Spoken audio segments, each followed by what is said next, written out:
আমার যুবক ভাইয়েরা, যুবক বয়সে অপরাধ এই চিহ্নটা থেকে যাবে, কিন্তু যৌবন একদিন শেষ হয়ে যাবে। আজকে আপনি যুবক আছেন না? হ্যাঁ, এই যুবক বয়সের পাপের জায়গাটা থাকবে, কিন্তু যৌবন থাকবে না। আমরা এখানে যারা আছি, আমি মাঝে মাঝে বলি, আগামী 40 বছরের ভিতরে এখানে 90% মানুষ আমরা কবরে চলে যাব। কত পার্সেন্ট? 90%। এই যে পোশাকটা আছে না, এরকম একটা কাপড় পরায় আল্লাহ তাআলা আমাদেরকে দুনিয়াতে, আমরা 3টা কাপড় নিয়ে চকলেটের মতো মোড়া দিয়ে এরকম এভাবে, এই পোশাকটা সবাইকে পরতে হবে। এখানে যারা আছে আমাকে পরা লাগবে, বেশি না, আগামী 30, কারণ এখন যার বয়স 40 বছর পর কত হবে? 80 বছর। এখন এদের যাদের বর্তমান যাদের বয়স 50, আগামী 40 বছর পর কত হবে? তাহলে এই যে এই পোশাকটা এরকম চকলেটের মতো মোড়া দিয়ে আপনাকে গোসল করায় পাঠাবে বাঁশবাগানে। কিছু নাই, যা জায়গা জমি টাকা পয়সা সব থেকে যাবে, খালি পাবেন মাত্র 3 টুকরা কাপড়। আর এটার জন্য এত অহংকার, এত রাগ, এত ক্ষোভ, এত প্রতিশোধ পরায়ণ, নির্ঘাত আমরা এখানে যাচ্ছি 100%। এর মতো চিরসত্য ইউনিভার্সাল ট্রুথ পৃথিবীতে আর কিছুই নাই এর মতো সত্য। অথচ এই সত্যকে আমরা ভুলে থাকি, এই সত্যকে আমরা বৃদ্ধাঙ্গুল দেখা, আমাদের ভয়ঙ্কর আচরণ। অনেক দেখবেন যারা যত রাগী এই মানুষগুলো সবচেয়ে বেশি স্ট্রোক করে মারা যায়। যে যত রাগ করে এই মানুষ সবচেয়ে স্ট্রোক করে মারা যায়। মানুষকে যারা ক্ষমা করতে পারে না, প্রতিশোধ পরায়ণ, এদের মধ্যে শতকরা 100 জনের মধ্যে 95 জনই তারা স্ট্রোক করে মারা। হঠাৎ করে বইয়ের সাথে প্রচন্ড রাগ করছে, প্রতিবেশীর সাথে, অমুকের সাথে, দেখবে যে নাই, পড়ে আছে, ব্লক হয়েছে এই পাশে, ডান পাশে, বাম পাশে। দিন শেষে দুজনে কবরে যাবে, যার সাথে রাগ করছে ও যাবে, উনিও যাবে। এই জন্য প্রিয় ভাইরা, আমাদের এই যে যুবক ভাই বলি, এই যে যুবক বয়সের ছেলে এটা পরে না মনে হয়, কাফনা কাপড় পরা লাগে না মনে হয়, সবার জন্য অপেক্ষা করতেছে। এই জন্য যুবকদেরকে বলে, যুবক ভাইয়েরা, শুধু পার্কে জিয়ারত নয়, আসেন আমরা মসজিদে জিয়ারত করতে যাবো ইনশাল্লাহ বলেন। তবে হ্যাঁ, ওই ধরাটা বইয়ের হাত ধরেন, যতক্ষণ ধরবেন ততক্ষণ সোয়াব আসলে নাই। একটু শুধু বৈধ করে, শুধু আলহামদুলিল্লাহ বলে ধরতে হবে। কি বলে? আলহামদুলিল্লাহ আমি কবুল করিলাম, বাস। এখন গুনাহ হবে না নাকি হবে? পার্কে যতক্ষণ বইয়ের হাত ধরবেন ততক্ষণ আল্লাহ সগীরা গুনাহ মাফ করবে। সুবহানাল্লাহ। এখন কোথায় যাবেন? কোনো সমস্যা নাই। এই জন্য আমি যুবকদেরকে মাঝে বলি, যুবক ভাইয়েরা, তোমাদের সময়ের দাম অনেক বেশি আল্লাহর কাছে, কারণ এই যুবকরা ইসলামের জন্য সবচেয়ে বেশি রক্ত দিয়েছে। সুবহানাল্লাহ। যুবকরা যেদিকে যায় সেদিকে বিজয়কে ঠেকাতে পারে। ইসলামের ইতিহাসে দেখেন সব জায়গায় যুবকদের অবদান। আপনি যদি দেখেন আমাদের যুবক ভাইয়েরা, এই যুবকদের কারণে আমরা 71 বলেন, 52 বলেন, 69 বলেন, 24 বলেন, সব জায়গায় যুবকদের নারা দিয়েছে, তো বিজয় হয়ে গেছে। কথা বলেন ঠিক কিনা? আপনি মোহাম্মদ বিন কাসেম মাত্র 12,000 সৈন্য নিয়ে রাজা দাহিরের বিরুদ্ধে তিনি রাস্তায় নেমে তিনি তাদের সেই জাহাজ থেকে মুসলমানদের উদ্ধার করার জন্য তিনি যুদ্ধ নেমে 12,000 সৈন্য দিয়ে তাদেরকে পরাজিত করেছিলেন। সুবহানাল্লাহ বলেন।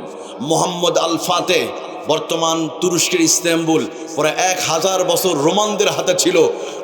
11 বার সাহাবীদের থেকে নিয়ে এই দেশে হামলা করা হতো, কিন্তু মুসলমানরা বিজয় অর্জন করতে পারেনি। কিন্তু যুবক মোহাম্মদ আল ফাতেহ, তিনি হামলা করে এই ইস্তানবুল, যেটা কনস্টান্টিনোপল বলা হয়, এটা তিনি বিজয় করেছেন। সুবহানাল্লাহ। তারেক বিন জিয়াদ 17 বছর, মোহাম্মদ আল কাসিম মাত্র 17 বছর বয়সে তিনি বিজয়ী হয়েছেন। আপনি যদি দেখেন ইতিহাস, সবাই ইয়াং যুবক মানুষ। একইভাবে নবী সাল্লাল্লাহু আলাইহি ওয়াসাল্লামের হাত শক্তিশালী করেছে যুবকরাই। যেদিন আল্লাহ রাসূল বদরের যুদ্ধ যাবে, ওই দিন একজন সাহাবী রাসূলুল্লাহকে, নবীজি খুব পেরেশানে ছিলেন, কারণ বদরের যুদ্ধ সবচেয়ে কঠিন ছিল একদিক দিয়ে, মানে রক্তের সাথে রক্তের যুদ্ধ, বাবার সাথে সন্তান, সন্তান সাথে বাবার যুদ্ধ হবে। আবু বকর যুদ্ধ করবে তার সন্তানের সাথে, সন্তান যুদ্ধ করবে বাবার সাথে, মানে রক্তের বিরুদ্ধে যুদ্ধ। অতএব যুদ্ধ করতে গিয়ে যদি একবার যদি মায়া মমতা জেগে যায়, তাহলে তো আমাদের এমনিতেই আমাদের সংখ্যা কম, আমার তো মার খেয়ে যাবো, আমার বিজয়ী হবে না। নবীজি খুব পেরেশানে মাথা নিচু করে বসে আছে। মিকদাদ বিন আমর, রাসূলুল্লাহর যুবক একজন সাহাবী, ইয়া রাসূলুল্লাহ, ইয়া হাবিবাল্লাহ, কি বলেন আপনি? আপনি কি সেই মুসার উম্মতের মতো পাইছেন নাকি, যে তারা বলেছিল ইযহাব আনতা ওয়া রাব্বুকা ফাকাতিলা ইন্নাহা হুনা কাঈদুন? মুসা, তুমি তোমার রব, তোমরা যুদ্ধ করো, আমরা চলে গেলাম। আমরা ওই রকম বনি ইসরায়েলের মতো বাটপার নয়। নবীজি, আপনি যুদ্ধের ময়দানে মার্চ করুন। ইযহাব আনতা ওয়া রাব্বুকা ইন্নাহা হুনা মুকাতিলুন। নবীজি, আপনার যুদ্ধের একবার হুকুম দেন, জীবনের শেষ রক্ত থাকা পর্যন্ত আপনার সামনে বদরের যুদ্ধে আমরা লড়ে যাব। সুবহানাল্লাহ। সেই দিন নবীজিকে মিকদাদ বিন আমর, ওই সমস্ত যুবক সাহাবীরা ওমর ইবনে খাত্তাব 26 বছরে ইসলাম গ্রহণ করে তারা কি করেছিল? এইভাবে সাহাবী রাসূলুল্লাহকে শক্তিশালী করেছিলেন। একইভাবে যুবকদের রক্ত বিপ্লব ঘটা দিতে পারে। আব্দুল্লাহ বিন তামারের ঘটনা সূরাতুল বুরুজে আছে। অন্যদিকে আসহাবের ঘটনা, আর একদিকে আরেকটা ছোট ঘটনা আছে। মায়ান, আমাদের পার্শ্ববর্তী একটা দেশ আছে, ছোট্ট একটা দেশ মালদ্বীপ। এই মালদ্বীপটাকে পরিবর্তন করেছে একজন যুবক। সুবহানাল্লাহ। মানে একটা যুবক চাইলে একটা বিপ্লব ঘটা দিতে পারে, একটা দেশকে পরিবর্তন করতে পারে। সুবহানাল্লাহ বলেন। এই মালদ্বীপে বিপ্লব ঘটিয়েছিলেন কে জানেন? ওনার নাম ছিল আবুল বারাকাত ইউসুফ আল মাগরিবি। উনি যুবক ছিলেন পুরা। আচ্ছা দেখেন, মালদ্বীপের যে এরিয়াটা দেখেন, চতুর্দিকে সাগর, আর একদিকে বৌদ্ধ রাষ্ট্র, তাহলে মুসলমান হলো কেমন ওরা? এখন মালদ্বীপে যান 90% মুসলমান। ওরা মুসলমান হলো কিভাবে? সামান্য এই 200-300 বছর আগে ইতিহাস যদি দেখেন, এখানে একটা ঘটনা ঘটে গেছে, একজন যুবক পরিবর্তন করেছিল। সুবহানাল্লাহ বলেন। আজও মালদ্বীপের রাজধানী মালেতে এই আবুল বারাকাত ইউসুফের কবরটা আজও মালদ্বীপে সেই শহরের ভিতরে। আপনারা যদি মালদ্বীপে যান, এই কবরটা একটু জিয়ারত করে আসবেন। যে ওই যুবক পুরা দেশটাকে পরিবর্তন, এটা লম্বা ঘটনা, আমি এটা বলবো না এখন, এটা অন্য সময় বলা যাবে। এই কথা বলছিলাম, যুবকরা চাইলে একটা দেশকে পরিবর্তন করে দিতে পারে। সুবহানাল্লাহ। এই জন্য যুবক ভাইয়েরা মোবাইল নিয়ে, ফ্রি ফায়ার নিয়ে বারকে গিয়ে বিভিন্ন জায়গায় বসে থেকে সময় নষ্ট না। যুবকদেরকে সময় আসে এখন, কারণ আমাদের ঐক্যবদ্ধ হতে হবে। আগামী দিনগুলোতে যুবকদের আরও দিন প্রতিষ্ঠার জন্য প্রয়োজন আছে। কথা বলেন ঠিক কিনা? আল্লাহ আমাদের যুবকদের কবুল করুন, আমিন। আমি বলছিলাম ওয়াল আফিনা আনিন নাস, যারা মানুষকে মাফ করে দেয়, ক্ষমা করে দেয়, তারা আল্লাহ জান্নাতি হয়ে যাবে। সুবহানাল্লাহ। আল বিদায়া ওয়ান নিহায়া গ্রন্থের ভিতরে আনাস ইবনে মালিক একটা হাদিস, চমৎকার একটা হাদিস তিনি বর্ণনা করেছেন। হাদিসটা এনেছে এই আল বিদায়া ওয়ান নিহার ভিতরে। ইমাম উদ্দিন কাসির, যিনি ইবনে কাসিরের লেখক, ইনি হাদিসটাকে নকল করে এনেছেন। সুবহানাল্লাহ বলেন। যে আনাস ইবনে মালিক বলে, একদিন নবীজি বলছেন একটা মজলিস অনুষ্ঠানে, যে একজন সাহাবী মাফ করে দেওয়ার জন্য আল্লাহ 3 দিন তাকে জান্নাতে সুসংবাদ দিয়ে দিয়েছে। সুবহানাল্লাহ।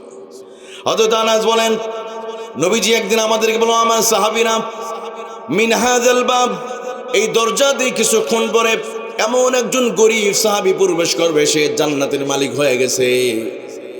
আনাস বলে, আমরা তাকিয়ে থাকলাম, মনে হয় সেটা আবু বকর হতে পারে, ওমর হতে পারে, ওসমান হতে পারে, আলী হতে পারে।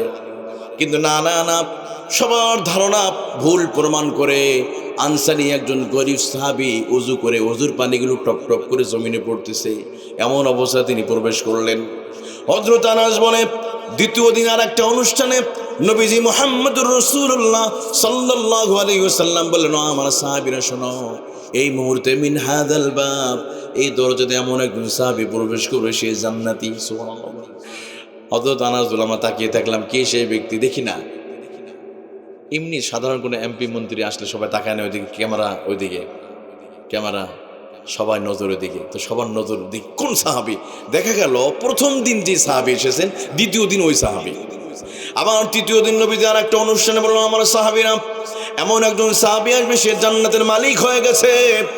এবার তৃতীয় দিন, ওই 3 দিন এক ব্যক্তি 3 বার ফার্স্ট হয়ে গেলেন। এবার আমর ইবনে আস রাসূলুল্লাহ একজন সাহাবী ছিল, সে ছিল খুব চালাক চতুর। সে ওই সাহাবীর কাছে গিয়ে বলল, ও রাসূলুল্লাহ সাহাবী, তোমার কাছে একটু আবেদন, আমি আমার মা বাবার সাথে একটু মনোমালিন্য হয়েছে, বাড়িতে আমি যেতে পারবো না, তোমার ঘরে আমি মেহমান হয়ে যেতে চাই। ও রাসূলুল্লাহ সাহাবী, তুমি কি আমার একটু একটা রাত থাকার কি তুমি একটু অনুমতি দিবে? নবীজির ওই সাহাবী বললেন, হ্যাঁ, কোনো সমস্যা নাই। কিন্তু আমর ইবনে আসের উদ্দেশ্য ছিল একটাই, কি এত বড় আমল করে, যে আমল হয়ে কারণ নবীজি 3 দিন 3 জায়গায় তাকে জান্নাতের সুসংবাদ দিয়েছে। এটা যাচাই করা, কি এত বড় আমল করেছে যার কারণে প্রিয় নবীজি তাকে জান্নাতি বলেছে, এটা খুঁজে বের করতে হবে। বাস, চলে গেছে। ঠিক আছে, সমস্যা নেই, তুমি আমার বাড়িতে মেহমান হয়ে যাবে। ও বলবেন, যাও, তুমি কতদিন থাকবে, কোনো সমস্যা নাই। কারণ আরবরা ছিল অতিথিপরায়ণ, মেহমানদারিতে আজও এখনও তারা খুব ফাস্ট আছে। এবার চলে গেছে বাড়িতে। উদ্দেশ্য কি?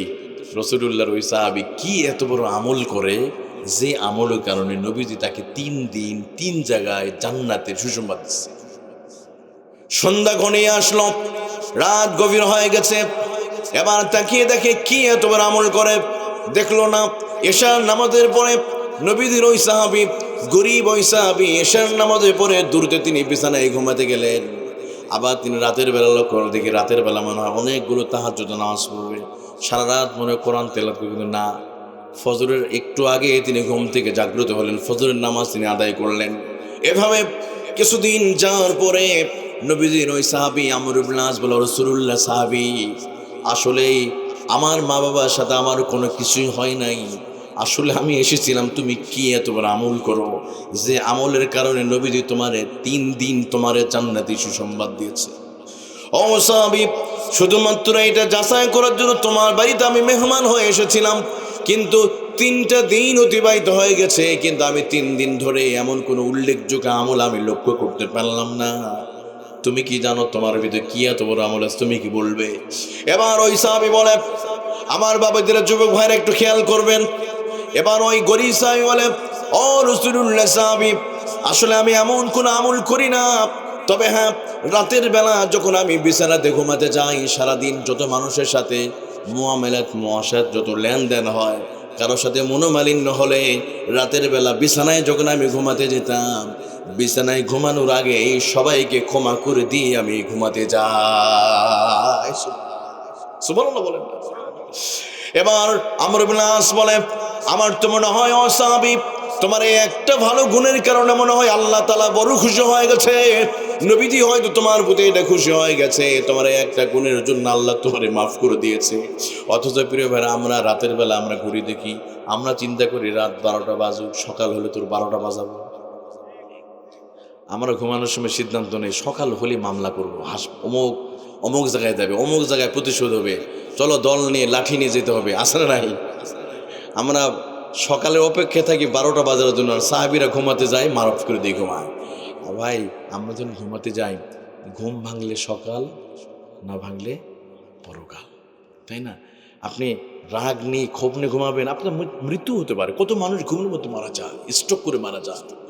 আর আমরা প্রতিশোধ পরায়ণ, একটু দেরিকে যাই না, ওই মার, ওই ভিন্ন মতের ভিন্ন তরিকার ওর মেরে ফেলো, আসলে নাই। আমরা এতটা ভয়ঙ্কর আজকের এই যে বিষয়, এই সূরা, এই আয়াতটা আমার মনে হয় আমাদের সবাইকে বেশি বেশি আমল করা দরকার। আজকে দেখেন, কুত্তা একটা কুকুরকে মার্ডার করে না, করে? আপনাদের এই যে গ্রামে, সন্ধ্যা গ্রামে কোনো মুরগিকে জবাই করে না। একটা হাঁস আর একটা হাঁসকে মামলা দেয় না। আপনি আকাশে তাকান না, চন্দ্র সূর্য কোনো দিন মারামারি করে না, কোনো দিন কেউ কাউরে মাথা ফেটে হাসপাতালে ভর্তি করে নাই। আপনি যদি পানির নিচে যান না, অথয় জলরাশির নিচে, আপনি পদ্মা, মেঘনা, যমুনা নদীতে যত মাছ আছে, মেঘনা নদীর মাছ আর যমুনা নদী মাছের মধ্যে কোনোদিন মারামারি হয়েছে? ঝগড়া নাই, মারামারিও নাই, ওরা শান্তিতে আছে। শান্তি নাই শুধু আপনি আমি, তা বলে ঠিক কিনা? কারণ হলে কি জানেন, ওই যে মাঝে মাঝে আমি একটা কথা বলি, এক ছিল দোকানদার, ওনার ছিল একমাত্র সুন্দরী একটা মেয়ে, অনেক সুন্দর, আদর করে নাম রাখছে শান্তি, মেয়ের নাম কি? আর কর্মচারী ছিল একটা, ওর নাম ইসলাম। কর্মচারীর নাম ইসলাম, মেয়ের নাম শান্তি। তো সারাদিন বেচাকেনি শেষে পরন্ত বিকেল ঘরে এসে দেখে যেখানেই ইসলাম সেখানেই শান্তি, যেখানেই শান্তি সেখানেই, মানে যেখানেই শান্তি নামক মেয়ে সেখানে কর্মচারী নামক ছেলেটা। মানে দোকানদারে বুঝতে বাকি নেই, ইসলামের সাথে তার মেয়ে শান্তির একটা অবৈধ ওইটা হয়ে গেছে, সম্পর্ক এবার রেগে গেছে। বেদম, আমার বাড়িতে থাকো আর আমার মেয়ের সাথে সম্পর্ক, বেরিয়ে যাও, গেট আউট। ইসলামকে প্রেম করার অপরাধে গিরাই পিঠে ঘর থেকে বের করে দিল। এবার ইসলাম চলে গেছে, শান্তি তো ভিতরে, আর শান্তি নাই, অশান্তি করতেছে। কি ব্যাপার, তুমি আমার রেখে চলে গেছো? ওই যে মেসেঞ্জার নক করছে, এদিকে তো মেসেঞ্জার নাই মনে হয়, আছে এদিকে আছে মেসেঞ্জার, এটা তো থাকাই লাগবে, কারণ বর্তমান যুবকের সবচেয়ে বেশি মেসেঞ্জার আর অনেকে ঘুমের মধ্যে ফেসবুক, ঘুমাইতেছে তখনও আসলে নাই। আমরা যে পরিমাণ মোবাইলের সময় দেই, এই পরিমাণ সময় আল্লাহকেও দেই না। কি আমি কি মিথ্যা বলেছি ভাইরা? আমরা যেই পরিমাণ এই মিস্টার মোবাইলকে যা দেই, এটা আল্লাহকে দেই না। দেখেন 5 ওয়াক্ত নামাজ পড়তে কতটুকু সময় লাগে? 1 ঘন্টা। আমি একটু নর্মাল হিসাব করছি, ফরজ যেটা হিসাব, জহরে 10, আসরে 10, মাগরিবে 10, এশায় 20, ফজরে 10, কত হলো? 1 ঘন্টা। এবার আসেন মোবাইলে, আজকের দিনে, আজকে তো মনে করেন 24শে ফেব্রুয়ারি 2025, আজকের দিনে আমি একটু হিসাব করি না, 24 ঘন্টার ভিতরে কেউ মোবাইলে মেসেঞ্জারে, ওখানে বিভিন্ন গ্রহ থেকে মেসেজ আসে, বুজুর্গের সাথে কথা বলতে হয়, ওখানে 3 ঘন্টা, ফেসবুকে 5 ঘন্টা, ইউটিউবে আছে ওখানে একটু দেখবে, ওখানে মাস্তি, ওখানে 3 ঘন্টা, চার দোকানে একটু গিবত শুনতে হবে, একটু না হলে তো মানে চা হবে না, ওখানে যাওয়া লাগবে। এভাবে নর্মালি একটা হিসাব করলে 10 ঘন্টা মোবাইল আর 4 দোকানে দেয়। কথা বলেন। আল্লাহ বলে, বান্দা কি হলো তোমাদের, তোমরা মোবাইলকে এত সময় দিতে পারো আর আমার কপালে কি একটা ঘন্টাও জুটে না? আমি তোমাদের বানালাম। আল্লাহ বলে, বান্দা তোমাদের মোবাইলকে তোমাদের খাবার, আচ্ছা মোবাইল কি খাবার দেয় নাকি? ওই মেসেঞ্জারে ওই বান্ধবী উনি কি খাবার দেয়? এখন তো যুবকরা তো ওই যে ওইটাই বান্ধবীর জন্য পাগল। দেখবেন যুবকরা এখন কোথায় কোথায় চাচা হেনা কোথায়, এখন হেনার খোঁজ করে। আসলে নাই 20 বছর আগের ঘটনা, চাচা হেনা কোথায়। আর এবার বলে চাচা তোমার টুপি কোথায়, চাচা তোমার দাড়ি কোথায়, চাচা তুমি মসজিদে আস, এগুলো বলেন। কারণ এক হেনা গেলে আর এক হেনা আসবে, কথা কয় না। কিন্তু যুবকরা এগুলো পাগল, মানে সবাই পাগল। 20 বছর আগের একটা কি ওটা ভাইরাল। কখনো জিজ্ঞেস করেছেন চাচা তোমার কি মোজা আছে শীতের সময়? 1 জিবি মেগাবাইটের টাকা দিয়ে একটা মোজা কিনে দিলে এই যে মুরব্বী চাচা অনেক খুশি হয়ে যেত। 30 টাকা লাগবে একটা মোজা কিনে দিতে। কখনো বলেছেন চাচা তোমার মোজা কোথায়, চাচা তোমার শীতের চাদর কোথায়, তোমার মাফলার কোথায়, মা তোমার মাফলার কোথায়? কখন শীতের বলেছি আমরা? আচ্ছা এই শীতে কি আছে এখানে? যে হুজুর আমি 2024 সালে আমি আমার মাকে 1 কেজি আপেল খাওয়াইছি। কেউ আছে নাকি এই জায়গায়? কিন্তু অনেকে আছে 2024 সালে এই মোবাইলকে 5,000 টাকা খাওয়াইছে। ওয়াইফাই যদি প্রতি মাসে বিল যদি 500 টাকা দেয় তাহলে বছরে কত হবে? 6,000। তাহলে যেই ছেলেটা 24 সালে মাকে 1 কেজি আপেল খাওয়াতে পারে নাই, সেই মানুষটা কিনা মোবাইলে খাওয়াছে 5,000। আস্তাগফিরুল্লাহ। একটা আপেল আপনার আমার জীবন পরিবর্তন করে দিতে পারতো। আপনি এই যে লাকসাম বাজারে বা আপনার এই যে পাশে পদুয়া বাজারে যান, একটা আপেল কিনে এনে পরিচয় বলে, মা তুমি খাও, তোমার বয়স হয়ে গেছে মা, বাবা তোমার দাড়িটা পেকে গেছে, বাবা তুমি এই আপেলটা খাও, বাবা তোমার চাদর নাই, তোমার মোজা নাই, এটা তুমি নাও। পানি গরম করতে কষ্ট হয়, যান না একটা পানি কেতলি কিনে দেন, পানি গরম করবে। হাত হাত মোছার একটা তাওয়াল কিনে দেন 50-60 টাকাতে, আপনার ভাগ্য পরিবর্তন হতো। কিন্তু মোবাইলে এত খাওয়ালেন, কিন্তু পরিবর্তন হয়েছে? হয় নাই। এই জন্য আমি যুবকদের বলি, যুবক ভাইয়েরা আসেন, এই হেনা মেনা খোঁজ না নিয়ে আমরা মা বাবার খোঁজ নেব। রাজি আছি তো ইনশাল্লাহ? রাজি আছেন তো ইনশাল্লাহ? আল্লাহ আমাদের কবুল করুন, আমিন। আমি বলছিলাম, আপনাদের মনে আছে নাকি ওই যে শান্তি আর এটা কথা, আমি খুব লম্বা করবো না ইনশাল্লাহ। এবার শান্তি বলছে, ইসলাম তুমি কোথায়? তোমার বাবা তো বের করেছে, আমি তো অমুক জায়গায় গাছতলে বসে আছি। তো শান্তি বলে, ইসলাম তুমি জানো না? ইসলাম না থাকলে শান্তি থাকতে পারেনি, তুমি আমরা নিয়ে যাও। বাস এবার শান্তি ইসলামের ডাকে সারা দিয়ে চলে গেছে। এবার দোকানদার এসে দেখে ঘরে খাট আছে, পালং আছে, সব আছে, কিন্তু কোথাও শান্তি। প্রতিবেশী মানুষ বলছে, কান্না শুরু করছে। দোকানদার তুমি কান্না করছো কেন? আমি কেন করব না, আমার একমাত্র আদরের মেয়ে সেটা ঘরে নাই, আমি কেন কান্না করব না? প্রতিবেশী মানুষগুলো বলছে, দোকানদার তোমার কর্মচারী কোথায় ইসলাম? আরে বাবা ইসলামকে তো অনেক আগেই ঘর থেকে বের করে দিয়েছি। প্রতিবেশী মানুষগুলো বলছে, দেখো দোকানদার তুমি এত হিসাব রাখো, তুমি এটা বোঝো না যেই ঘরে ইসলাম থাকতে পারে না সে ঘরে শান্তি থাকতে পারে? একথা বলা উদ্দেশ্য হলো, আজকে আমাদের বাংলাদেশে ইসলাম আছে পোশাকে, আজকে বাংলাদেশে ইসলাম আছে টুপিতে, দাড়িতে, পাগড়িতে। যে দেশের আইন আদালত থেকে ইসলামকে বের করে দেওয়া হয়, ওই দেশে শান্তি থাকতে পারে না, পারে না। কথা বলে ঠিক কিনা? আমাদের দেশে আদালত থেকে আমরা অনেক আগে ইসলামকে বের করে দিয়েছি। এর জন্য চুরি বন্ধ হয়েছে না বাড়ছে? গত 53 বছর ধরে আমরা চুরি বন্ধ করতে পারি না, ধর্ষণ বন্ধ করতে পারি নাই। গত 17 বছরে 17 লক্ষ কোটি টাকা পাচার করছে। 95টা পদ্মা সেতু নির্মাণ করা যেত। আরো 70 বছর এভাবে আপনি বাপদাদার আইন, চাচার আইন, দাদার আইন, স্বামীর আইন দিয়ে চালান, আরো 100 বছর চালালেও দুর্নীতি বন্ধ হবে না। তবে আল্লাহ তাআলা আমাদের একটা কমিটমেন্ট করছে, বান্দা তোমরা যদি আল্লাহর আইন যদি জায়গা মতো নিতে পারো, আল্লাহ বলে 53 বছর লাগবে না, 53 মাস লাগবে না, 53 মিনিটের ভিতরে দুর্নীতি আর ধর্ষণ বন্ধ হয়ে যাবে। এটা ওয়াদা করছে কে? আমি বলছি না, আল্লাহ নিজেই বলছে। সুবহানাল্লাহ বলেন না? فمن تبع هداي فلا خوف عليهم ولا هم يحزنون।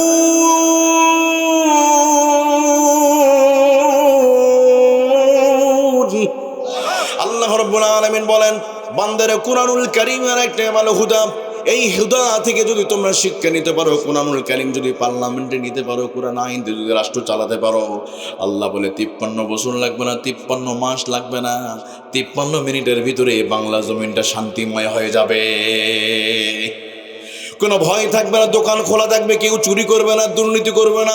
এখন আবার ডাকাতি বেড়ে গেছে, কথা বলো ঠিক কিনা? এই ডাকাতি গত মাত্র 3 দিনের ভিতরে বাংলাদেশে প্রায় 70টা ধর্ষণ হয়ে গেছে। জোরে কোন নাউজুবিল্লাহ। আমি তো মনে করি 70টা ধর্ষণ কেন, একটা দিন বাইতুল মোকাররমের সামনে আপনি নিয়ে আসেন, একজন ধর্ষককে ধরে নিয়ে আসেন। সমস্ত নারীরা চায় ধর্ষককে প্রকাশ্যে গুলি করে হত্যা করা, কিন্তু এক দল লোক কি করে, এটা সুযোগ তৈরি করে দেয়। আজও বাংলাদেশে একজন ধর্ষকের পক্ষে একজন আইনজীবী দাঁড়িয়েছে। কল্পনা করেন, একজন ধর্ষককে যদি বাইতুল মোকাররমের সামনে প্রকাশ্যে যদি গুলি করে হত্যা করা হয়, এদেশে 45টা টিভি চ্যানেল লাইভ দেখানো হবে, ফেসবুকে লাইভ দেখানো হবে। আল্লাহর কসম করে বলি, পরের দিন বাংলা জমিনে যত ধর্ষক আছে সবগুলো আল্লাহর ওলি হয়ে যাবে। কথা বলে ঠিক কিনা? তার মানে কোরআনে আইন বেশি না, বাইতুল মোকাররমের খতিব ওই আয়াতটা পড়বে, আয-যানিয়াতু ওয়াজ-যানি ফাজলিদু কুল্লা ওয়াহিদিম মিনহুমা মিআতা জালদা। এই আয়াত পড়ে কার্যকর করবে, দেখবেন চোখের সামনে বন্ধ হয়ে যাবে। কিন্তু আমরা কোরআনে আইন তো আমাদের ভালো লাগে না।